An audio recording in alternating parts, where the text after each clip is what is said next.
Good day guys, mag-unboxing po tayo ngayon ng order ko na sapatos galing Shopee. Tingnan natin kung legit na leather daw ito. Kasi kadalasan rubber eh. Ito leather daw ang nasa ano niya. Kaya tingnan natin. Ayan, buksan na natin to para matingnan natin.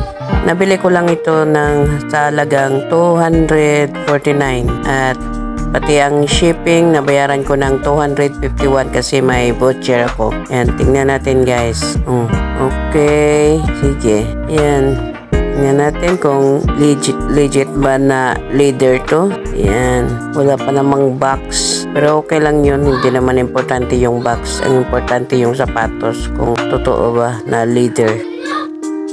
Wow! Yan. Oo nga, legit nga. Leather nga siya. Kaya lang medyo nayupi yung sa may dulo. Pero okay lang yun. Pwede naman lagyan ng pampatigas yan. Okay guys, yan lang po. Bye-bye. Please subscribe. Please like.